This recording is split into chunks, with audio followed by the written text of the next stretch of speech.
computer. Hello, everyone, and welcome to Dragon Dreamscape. I am your host, Athena, and today I have the lovely Yolandi Boshoff with us, and we are going to be talking all things dragons. So, the purpose behind this is to really gather with like-minded people who are having similar experiences, connecting to the dragon realms, the dragon worlds, and having dragons as our guides, as well as, within our own DNA, right? So a lot of us carry that genetic DNA makeup of the fairies and the dragons. And so as humanity's consciousness is evolving, we are starting to remember and reclaim those parts of ourself. And so this is just a chat with others that are also experiencing this. So Yolandi, let's start with you and see, just kind of introduce yourself, let us know where you're from, and what you've been working on. Okay, fabulous. Thank you so much for having me. I'm super excited and I love this concept of yours. So I'm very honored to be here today. Thank you so much for having me. Right, so I am from South Africa, as you can hear from the accent, but I live in the UK. I've been here for almost 4 years now, and and this is kind of like the place where the whole deep dragon connection started. So it was quite interesting. It started back in South Africa and I started working with the energies and all of that, but here it kind of really landed for me. So I am what I call an energy activator. So my job is literally to get into a room with people, one person or multiple people, and activate deep remembering within people. And I do this just through my work, through my channeling, through my light language healing, all of that. And yeah, so my work is basically to help people to remember their own magic again and to reconnect them with who they really are. And I do this very much as I claim the title of Dragon Priestess as well. So that for me is really important because that was kind of like to reclaim my power again. So we can probably delve into that a little bit, but working with the energies of the dragons and stuff is part and parcel of what I do, part of my light language activations that I do. So it's a big part of my work as well. Oh, I love that so much. And we started working together from a big group that we were part of.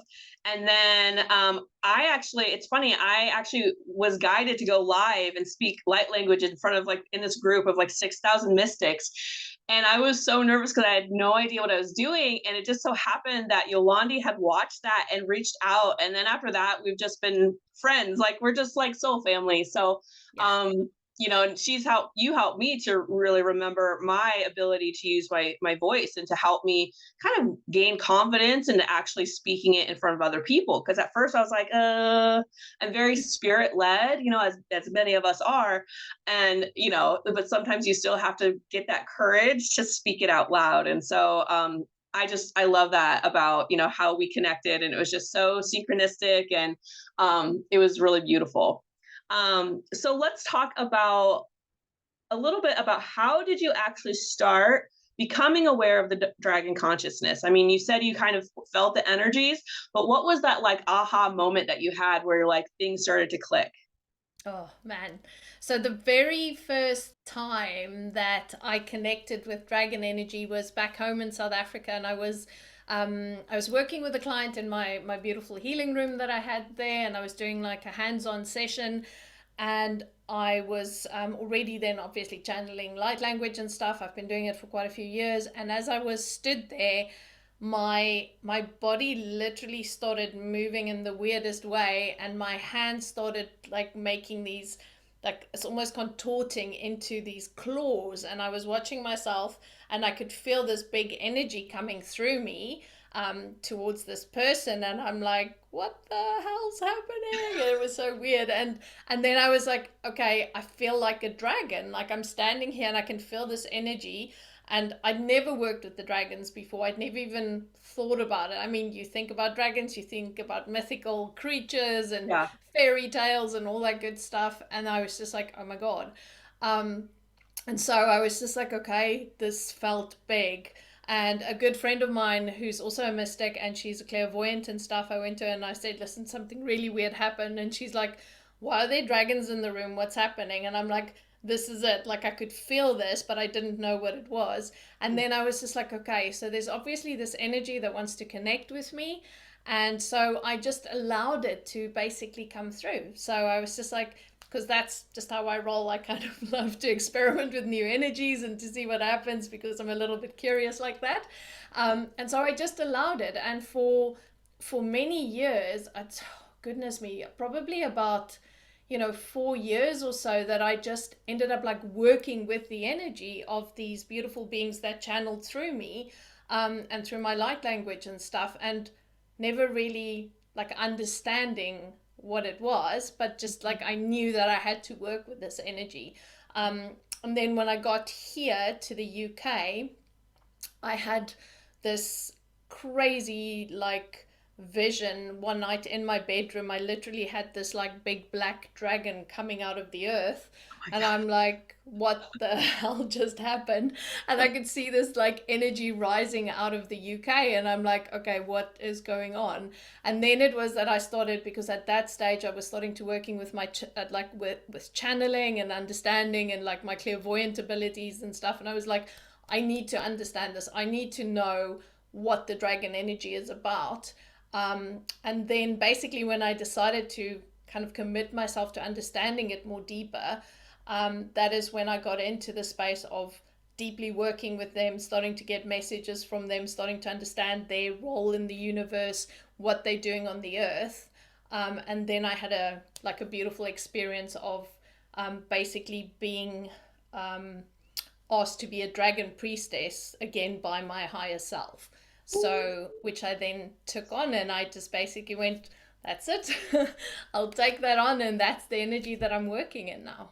Oh, I love that so much. There's so many things that we can go into. But I will just say for those that are watching, and also for me, like I had a very similar experience, but mine was as a serpent priestess. So Mm. serpents and dragons, they're like that primordial energy. Serpents are one of the oldest, symbols throughout like every culture. You'll see that, and dragons as well in a lot of the cultures. So I also had the higher self stepped in and was like, you're a drag or you're a servant priestess and you need to start using this. And I was like, oh, okay. Because it's always been, I mean, I think we've even had sessions before where you saw like other aspects of my serpent self. Yes. And so it's just amazing that we can do that, and that we're, in this area or era that we're starting to fire those cylinders up and remember. Yes. So Yes. um let's go a little bit into, okay, so you talked about how, what are the dragons here for? So what does the dragon consciousness actually mean to you? So for me, there's when I think about the dragons and what they've shown me is that they've basically been birthed into consciousness or into the wider universe, as the protectors of the planets that carry sentient consciousness. And so for me, the dragons are the great protectors of Mother Gaia in this instance. And then obviously you'll have different other planets all around the universe and in the other galaxies, etc. But for us, we have these galaxies. Well, our planet has got all of these dragon protectors that is basically here to help to assist with these ascension energies and these like coming together of the new energies at the moment. So if you can think Mhm. that they literally overseers of this. What I've also experienced is that the dragons are literally waiting in the earth as well to basically rise up again so that they can come into the consciousness of the people. So for me, there's many dragons that are basically still underground and waiting for the right time to basically rise up and bring that energy and that consciousness into our awareness. So it's like I can see them lying there, but they're not up yet. And so for me, when I saw that black dragon busy rising up out of the UK, it's just like the time for our consciousness to start connecting with these dragons is now, right? So Goosebumps. yeah, and they also very deeply linked, in my feeling, like we work with the earth energies, and we work with what we call the dragon lines and the ley lines and so on. So there are these energetic fields, these energetic lines in our earth that these dragons are literally protecting, and they're helping us to reactivate the lines as well. So the dragons for me are very much part of us working with the energetic grid system of the earth as well, and they're here as the protectors of the land as well. Yes, and I love that. And so for me, like when my consciousness wants to like show me something, right? It's usually through my body. And so for me, it's like the body work helped me to unlock, because I work a lot with the inner earth realms as well. And so I had this crazy, amazing vision as I was, going into my chakra system and going deeper into the earth grids and things like that. Like this huge golden dragon was literally like hidden in a cave wall, right? And then she like completely like busted out, and there was all this amazing golden energy that was around her, and that message was, that I being able, my consciousness showing me that was that I had done enough of the work to remember and reclaim that golden dragon Christed light, right? And so like for me, I do relate it to the Christic energy, because that's kind of the energies that I work with: Mary Magdalene, Yeshua, Mother Mary, Isis, Hathor. So those goddesses and those energies, like it was all coming together for me to remember and reclaim that part of my dragon self. And so then I've also had visions where, yeah, the dragons are under the earth. Like basically the inner beings that are in another dimension are just waiting for us, like you said, to come up. And I even remembered myself at one time, like standing on the heads of 3 dragons, like, and they were like raising me up to the earth level, and they weren't quite there yet, but they were like helping me to come back up. And so it was very interesting. And again, like for me, I have to really sit with these visions, because more and more information will come forward. But just that rising up and them assisting with my own consciousness to elevate and assisting, to raise those inner earth frequencies, because we're really helping those beings of the inner earth too to reclaim their own sovereignty. And even some of them that might be stuck in loops or patterns, like, there are some that are wanting to change or wanting to shift their own consciousness as well. And so we can also assist with that. Um, so yeah, I just think that's beautiful that you mentioned the inner earth, and how we're also doing that work. Um, the other thing I want to say is, you already kind of talked about it a little bit. You talk about ley lines, and of course, I'm familiar with those. But how do you use your gifts, like your oracular abilities, your gifts, to really connect to that dragon consciousness? Like, do you go into meditation? Like, what is your kind of process? Hmm. Um, yeah, so I think most of the time, getting quiet and listening is like the best thing. So it depends on what I'm working with. So say I'm at a sacred site, for instance, and I know that I need to connect with the energies of the dragons over there. I will go into meditation. I will basically connect my energetic field with that of the earth, and then allow my visions that I get, and the knowing and the hearing and everything, to basically my clairs to activate. And then once I do that, whatever information I get from that particular place where I'm at, I will do the necessary work. So I might send healing into the land, or I might open portals, or whatever it is that's required at that point in time. But it's very much a, like, let me get still, let me listen to the land. Because the one thing that I have learned really over the last few years is that we can assume many things, but until we actually listen to the land and tune into what it is that she needs, because we as humans might think, oh, we need to clear all the ley lines and we need to do this and that, Yeah. and we're all gung-ho as grid workers. But the thing is, what is it that the land actually needs? What has happened on this site? What is it that is required, not from my ego perspective, but of the perspective of this piece of land, or this ley line, or this particular energy that I'm working with? Listen, and then do the work that is needed for that. I love that so much, because we can get into our heads and we can try to plan it all out and have all these intentions, but really when we get into the energy, that's the most important thing, Yeah. right? Is being able to listen. So I know I'm being called to some ancient indigenous sites here in the United States along the Mississippi, and my ego, I love to like plan and like do this whole adventure thing, but like I really have to just go with it because when I get there, everything can change. So, I just know that I got to clear my energy field before I go, making sure that, I am in good alignment with myself and, with source. And then when I go, just usually for me it's walking, it's just walking, or I'll walk certain patterns, like I'll have to go from one tree to this stone, or I'll have to go, and I just kind of like am making a little map, and that's usually how I do it. Or like you said, I'll sit someplace and I'll just place my hands and my feet, or sometimes I'll just lay. There was one point where I just had to lay on my stomach and heart straight to the earth and just let whatever needed to happen, and not get into my mind trying to figure out every single little piece and all the puzzles, because over time you start to realize that that's not really necessary. Just being your true channel, just allowing the light to flow through you, that can be enough. That is enough. That is enough for us to make huge changes and huge ripples, right? The ripples turn to waves. And so I love that you do that. And can you just share, because I know you travel all over the world and I so love that about you. Can you share like a couple places that you felt a lot of the dragon energy, or maybe like you were called to go here, here, and here, and you're like, you didn't know, like, but then you found out it was something? Like, can you share about some of your travels? Yeah, so I think like Avebury here in the UK for me was quite an interesting one.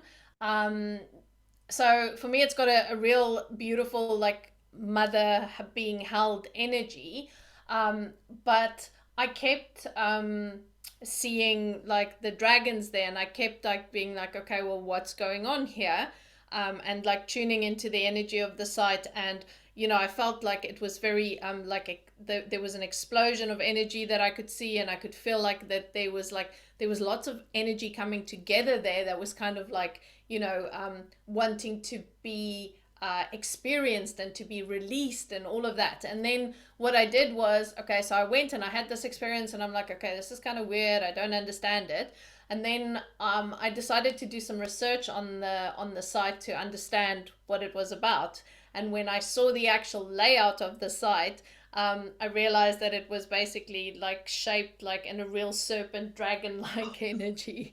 And that two of the major, what we call dragon lines here in the UK, that runs from our major ley line that we have in the south here called St. Michael's, literally crosses each other within the stone circle. So I was like, oh, okay, well, this kind of like makes sense now that I have the data to support the energies that I was feeling. Like, now it makes sense. So when I really saw what the layout was like, because I was like, I knew I had to walk to where those stones were, and there was this walkway, and then it went to where the circles were, and I was sat on this one point meditating. And when I saw the map, I'm like, shit, that's where the lines cross, and this is why I was sitting here. So, if we just allow ourselves to not go to places with preconceived ideas, then it makes it really magical. Because when you just allow your body to guide you, like you say, like you might need to walk to a tree or a rock or whatever, and then you realize afterwards, oh my goodness, like this is actually what happened. And one of my other favorite things that happened as well, so I also live close to where Glastonbury is, and I had walked the tour, and my friends had told me about a tree, and they said, no, there's this tree that I have to go to. So the Glastonbury tour is basically, it's a big mound like this, and it's got a massive like a big tower on the top of it.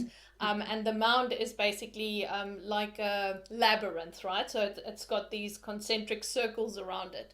So I was like, okay, I have no idea where this is, but I'm just going to follow my nose. So I walked and I walked and I walked, and eventually I saw this tree, which wasn't the tree that my friends meant, but anyway, I saw this tree, and I'm like, and there was this massive, big, round boulder, and I'm like, this is the place. It's like an entrance place, not knowing, like, my friends were kind of like, no, this isn't the place afterwards when I told them, and I'm like, no, but this is the place. You don't understand. This is the place. And I was like, it's like an entrance into the earth, and like I could feel myself going towards the dragons that's in the site there. And I was basically sitting and talking to the dragons, and it was like this is freaking amazing. I then left. I did a video about the site and then realized the place that I had found was where the dragon egg is. And which is Oh my basically the entrance gosh. portal into the mound where the dragons are. And I was like, oh, okay. So I by accident found, and this place is not, people don't know about it. So if you're not, if you haven't researched it or even known about any of this, so I by accident found this magical portal space and then found out it's where the dragons, basically, this is the entrance into the mound for the dragons. Oh my So gosh. cool stuff like that, because you just follow your nose, right? You just literally like go where you're feeling called to. And I was clamoring on the side of this freaking mound in my like flip flops, and I'm like, I need to find this place. Oh So my yeah, it was quite goodness. beautiful.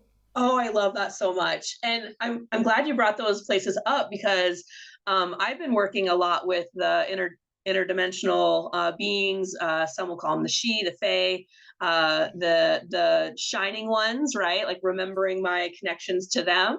And I was given this amazing vision where going to the fairy tree, right? And right there in Glastonbury and Avebury, like in those kind of similar spots. Like I was shown in Avebury, there's a tree there, and then I was shown in Glastonbury this tree, and basically helping to open up the higher heart and the heart chakra, which opens up to our what we call like the crystal lotus flower, right?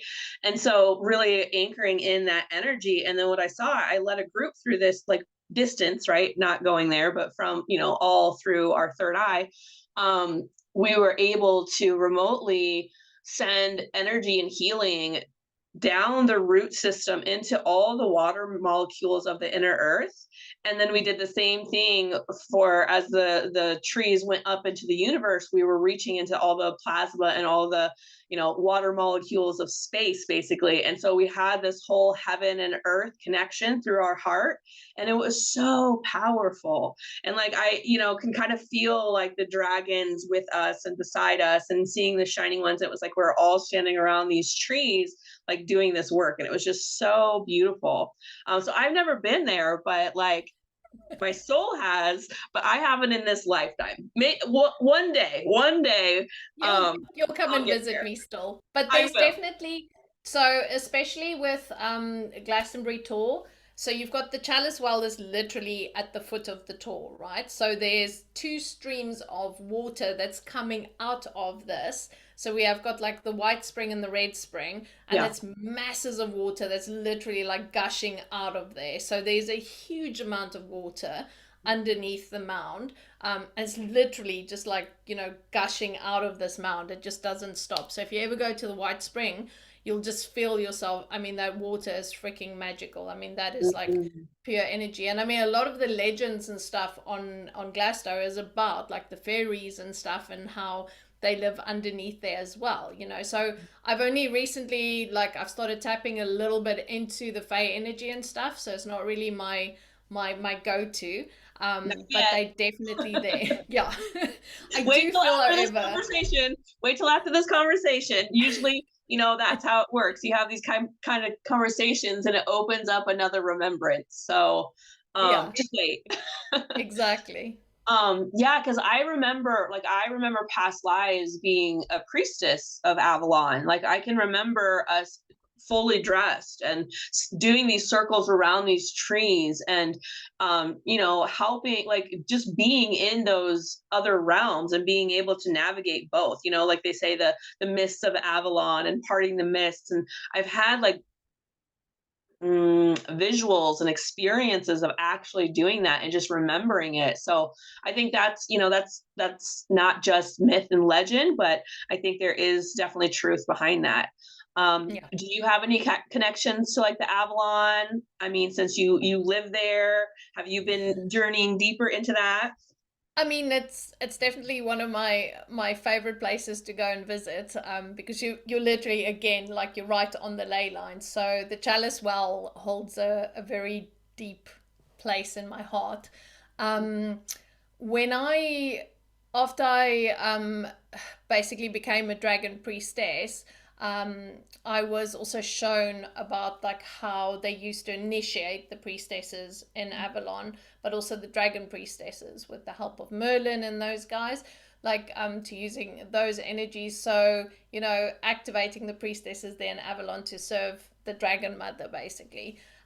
Is something that I've come across there, which was really beautiful. So Oh, yeah, it was like going back into the remembering of doing that dragon priestess activations over there. So that was really quite profound.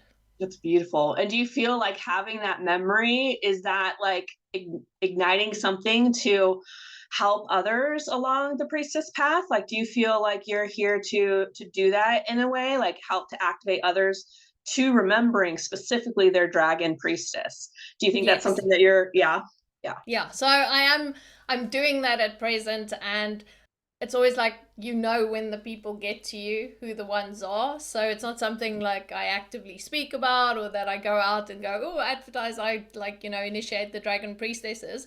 But the ones who come across my path that I know and that I immediately have that connection with, those are the people that I work with to do that work. So they usually find me when they need to. I love that. And I love how that's just how the universe works, you know? Exactly. Exactly. Oh, it's so beautiful. Okay, so this is a big one. All right, the next question. All right. So, and you can speak like language or however you want to relay this message, but if you and your dragon guides have a message for humanity during these times, what would that message be? Mm. Oh.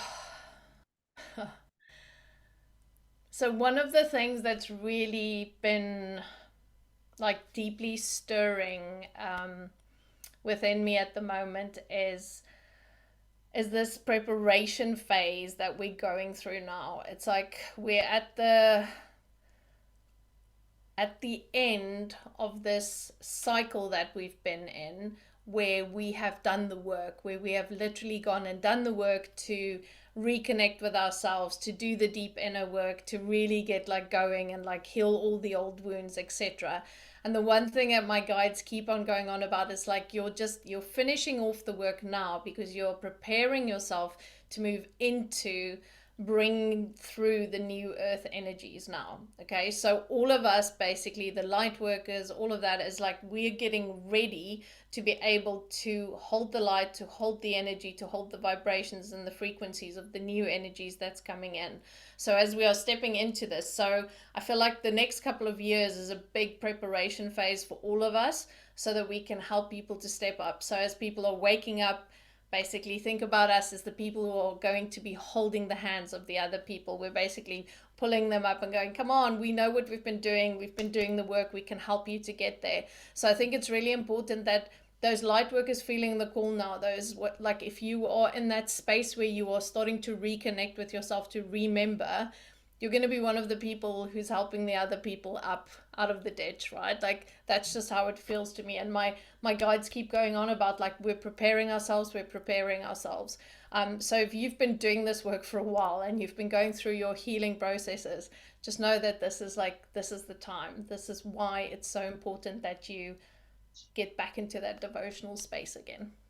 I love that. And I love that you said the devotional space because it really is, you know, we have to have faith in ourselves and in the universe. And we have to put in that inner work Yeah. because it's not just going to change on its own, right? Like we have to really put in the time to dedicate to, you know, where are our wounds? You know, what are we still holding on to? What patterns or, you know, practices or habits are really kind of hindering us. And I know personally, I've had a huge life change over the last year and a half. And like I am now, it's a whole nother layer that I've been going through trying to like release. And I know that, you know, holding the faith and continuing to work on my spiritual self, and that includes my mental health, emotional health, that is, you know, my energetic body, that's my physical body, like all of it matters. And so I Yes. love that you're saying, you know, that we're all still doing this work to elevate the consciousness and to bring others who are on that same path with us. right? Because I feel that really deeply too. And people are going to need it, because I just had a vision. It was actually yesterday in meditation where I was just kind of reconnecting to, like, okay, what's, because you know how it goes, like our mission can change. Like it's not like we're always just on one path. Like it can change, and we'll be guided in one area, and then all of a sudden it's like this huge change, and it's like, okay, so what, so I was just tuning in, like, what is it that how can I be of best of service? And um Mother Mary basically showed me, like, over the planet, like sending starlight, like golden starlight through humanity. And I could feel, I could see the people who were suffering, like reaching out for help. And so she was like, you got to continue to do your healing work. You are a healer. Like that's what you're doing right now.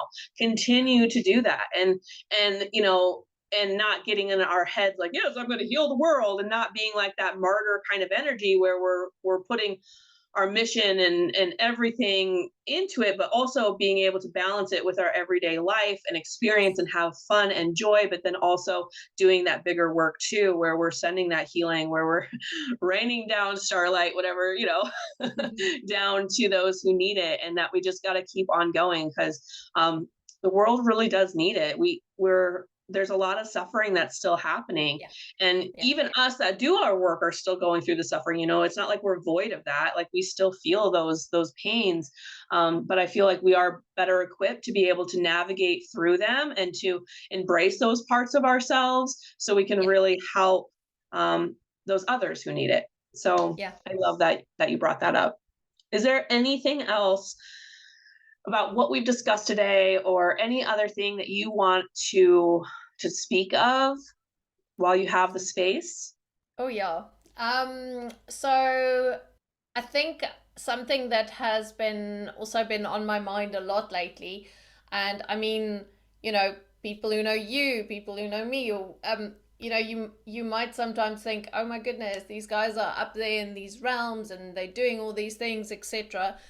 But one of the things that is so important is our connection back to Earth. And, as much as I appreciate the fact that we can channel the energies of the stars and the dragons and the fairies and the unicorns and all that good stuff, at the end of the day, the most important part to amplify that energy that we are all working with is to have our roots and our proper connection to the earth solid and like intact, because the the gravitas of what we bring through when we are not properly connected to the earth is lost. Okay, it's like wishy-washy channeling, because we don't have the amplification of the energies of the earth to solidify and hold what we are bringing through from the stars, from the dragons, from the fairies, from wherever you want to be bringing it. But you need those energies to work together. So one of the most important things right now is for us to remember our connection with the earth, because if we're not working with that energy, all of the stuff that we're doing is like, it's minimum capacity. Like it's just like its potency is minimalized. Okay, so the minute that we put the energies together, as above so below, then we basically, our explosion of the the amplification of the energy is just so much more intense. So that's one thing that I really just want to stress to people. And be more grounded in your spirituality. Like airy fairy's not going to fly anymore. We're beyond that. We're needing to be like solid, grounded, anchored individuals in our pursuit of working with higher dimensional energies. And Yeah, that's really important. yeah, and that's one of the things that I kind of coined, is like, you have to go down before you can go up. Yeah. And down means, for me, it's like going through your own energetic system into the earth, going into those own inner realms that are connected to you, and really starting to explore those realms. And that's a lot where, the shadow work lies as well, right? When we go Yeah. deeper into our own structures, go deeper into the earth, that's where a lot is revealed. Also, that teaches us that more, I'll say, the feminine kind of principle of resting to receive, right? When we're able to actually open ourselves up to receive, we're opening up those channels. And like you said, we're not going to be like fried. Our energetic system isn't going to be fried. We're not going to like completely burn out our nervous system because we're almost like training ourselves to open those channels to receive that higher light.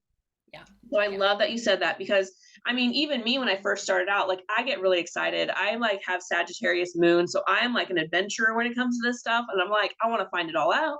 I want to do all the things, and I still do that. I still do that because that's it's fun. But one of the biggest things, you know, I was able to connect to all these other realms, but like you said, I wasn't able to fully anchor it or integrate it, and so I was just like, what do I do with all this? You know, so like really grounding, spending time in nature. That's my biggest thing. Like that's literally activates, clears. I can hear the wind talking to me most of the time, you know, like getting in nature is probably the biggest way for me to reset my entire system, to open up those receiving channels and start to really commune with my higher self, my oversoul, and then whatever guides that I'm working with in that moment. So yeah, I think that's really, really important. And I don't know, I think a lot of people do, they kind of they think of, oh, she can do all this, like we're but yeah, but I'm also like, you know, trying to discipline a 5-year-old. Like I'm also like Exactly. cleaning up spilled milk and like trying to get the kids not to fight each other, like reality, you know? Yeah. Like we're also doing everyday life as well. But when we work with these energies, we can help us, you know, integrate our whole life, our whole experience into this. So we got to be grounded and rooted before we can really expand and actually hold those frequencies. And I really believe, like, you know, I mean, everyone speaks so much about ascension and all of that good stuff. But ascension doesn't mean we're all going to float off into 5D. Ascension just basically means that we're basically bringing down the 5D energy and the 3D energy to interact together. So no one ain't going to be flying anywhere and leaving this planet anytime soon. I don't give a shit what anyone says. This is the reality of it, right? Like we are learning to work with higher dimensional energies to enhance our 3D experience on this planet. And your 3D Yes. experience is your kids, your family, you know, the shit that you get at work or whatever. Like it's the real things, but using that energy to basically step into that more expanded consciousness space. That is what we're doing. So yeah, so I just like my wish is just like stop the spiritual bypassing, bring it down and bring it up, and let's do this together, you know, because we Yeah. don't want to escape this planet. We're here to have fun and like enjoy the magic and the beauty and all of it and just really take it in. So yeah. Yeah. Yeah. Oh, I love that. One of my she's also an oracle, Marguerite Ruguloso, she says incension. So she kind of coined that incension instead of ascension, right? You got to go in, you got to figure it out, you got to go through the shadows, you got to see what's playing out in your field, how you can navigate that. Always connecting back to that highest light, and like you said, bringing it out, like, you know, above, below, within, without. And so we have to, it works that way. So yeah, I love that she uses incension because I'm like, yes, go in, that's it. Yeah, And we're exactly. not leaving, we're not leaving. So how can people connect with you? Like what are you currently like offering or working on, or how can people best find you? Do you have anything fun, exciting planned? Like just kind of share what you're going through, what you're doing. Yeah, so obviously I'm still traveling a lot. So my sacred site oracle stuff, if you want to learn a bit more about different sacred sites, I shoot videos, so there's all that type of stuff. It's all on my website, so it's all on divinesoul.me. So you'll see there's a sacred site section. You'll be able to find information there about different places that I visit. I'm off to Turkey next week, so I'm super excited. So there's going to be a whole bunch of new stuff coming in from there. So a lot of channeling and all that. Yeah, and then in terms of just like working with individuals and groups, in a couple of weeks, I'm going to be launching a brand new like workshop series about working with the new earth chakras. So activating those chakras and actually starting to prepare ourselves for integrating the new energies and yeah, upgrading our little awesome bodies to be able to, yeah, take in all of these new energies and like use them for our highest good. So I'll be launching that in the next couple of days. So that's going to be coming out. And then yeah, I do individual sessions. I decode and activate DNA and all that good stuff. And yeah, it's all on my website. So if anyone's Oh, interested, yeah, yay! always And there. I'll make sure to put that link in the description below as well, so you guys can check her out. And I've known Thanks. Yolandi for a 2019, I think, 2020 Yeah. maybe. Yeah, Um, 2019 is when we did like the DNA activations and stuff. Yeah. yeah, So that's, yeah. So it's yeah. been a while. So we've known each other for a hot minute. We've worked together numerous times, and I really do completely trust you. And I love your energy. I love what you bring forward. So if you have that heart calling to connect with Yolandi, even if it's just on social media or whatever, to get to know her, I highly recommend it because she's just amazing, and her heart is big and huge, and she's super powerful too. And if you need every now and then, sometimes you need the no sass kind of thing. She'll bring it to you straight, which I really really also appreciate. Oh, thank you. It was so cool to speak to you, babe. I really appreciate you having me on your show. So that's really Yes, amazing. Thank you. yes. Yeah, thank you so much. And I hope you guys all have a great day, and let us know in the comments how what you thought, what you experienced, if any rememberings came up for you, and we'd love to stay connected in that way. So thank you so much. Yay.